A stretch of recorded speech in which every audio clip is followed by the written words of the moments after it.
Welcome all my grade 11 advanced students to today's video. This is Ms. Ruchika welcoming you to her channel Mathematics Made Easy. In today's video, I have brought for you for a coming term 3 exam for grade 11 advanced math, the exam pattern that has come from the ministry. So let's dive into the video and see what kind of questions are going to come for your exam.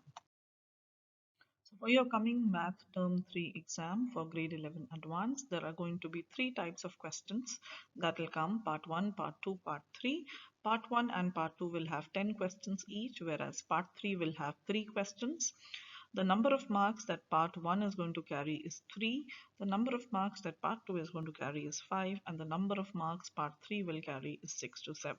There will also be 2 bonus questions having 5 marks each. Remember, part 1 and part 2 is multiple choice, so it will be online on Swift access. Whereas part 3 will be the free response, which will be pen and paper based, and you have to show your steps and working. So as I've already told you, part 1 is going to be 3 marks per question.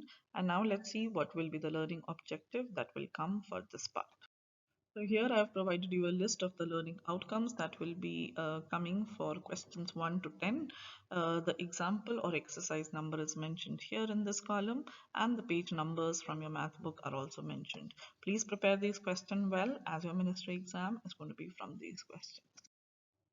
For part 2, we will have 5 marks for each question. Let's look at the learning objectives that will come for this part.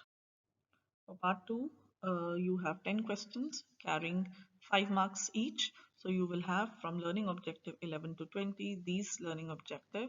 You can refer to your math book. These are the page numbers and these questions. They are very, very important for your coming exam. Last but not the least, there will be part 3, which is the free response part.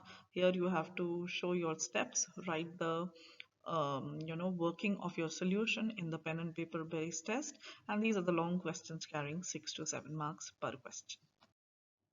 For this part, from question 21 to 25, these are the learning outcomes along with the page number as per your math book. Please prepare them really well and practice them really nice so that you can get full marks in this part. With that, the video on your exam pattern for all my grade 11 advanced students is complete. I hope you found the video useful and you got an idea how your exam is going to be. I wish you all the very best from my side for your coming exam. Until then, this is Ms. Ruchika signing off from her channel. See you in my next video. Bye-bye.